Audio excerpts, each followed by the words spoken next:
Welcome to AIDS Network. Today we have a special guest from the nuclear power plant meltdown. Here's Suzanne Yang. Hello, I'm Suzanne. So tell me exactly what happened on that dreadful evening. I was studying for my science final. At the time before the meltdown, I was learning about the periodic table and its properties. Fun fact, the periodic table has 7 rows and 18 groups. Wow, that's fantastic. Anything else? Well, I am also beefing up on ionic and covalent bonds. Ionic bonds is what an atom steals electrons from another. This allows the atom that had its electron stored to get rid of its excess electrons and have a full shell. A covalent bond is when 2 atoms share electrons to have full shells. Wow, you're super smart. Is that all you know? No, man, I have facts for days. Yeah, man, I was studying for like 3 hours. Another thing I was studying about was naming formulas.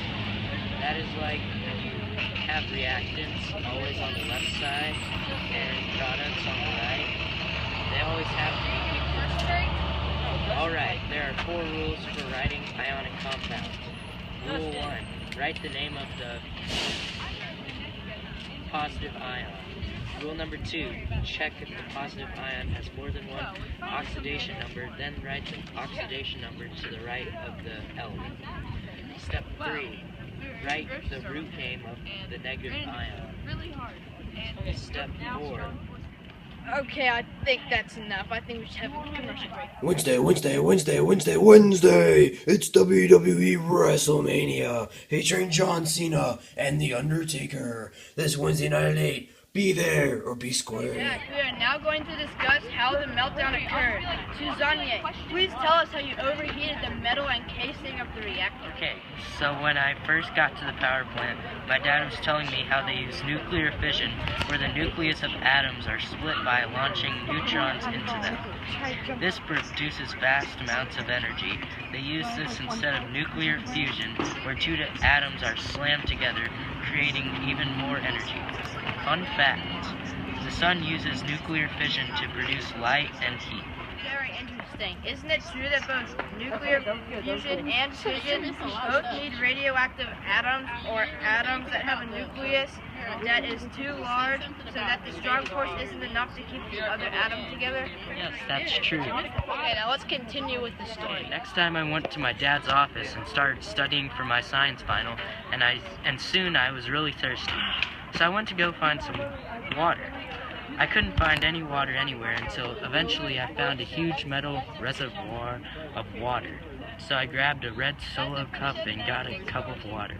For the next couple of hours, I kept getting water from the reservoir until I noticed the water being much warmer every time I got water. After 3 hours of this, an alarm went off, and a scientist grabbed me and took me out of the power plant. Everything was super hot, and the whole place was melting. How about that, folks? After weeks of investigation, scientists discovered that the meltdown occurred from water being removed from the cooling chamber of the reactor.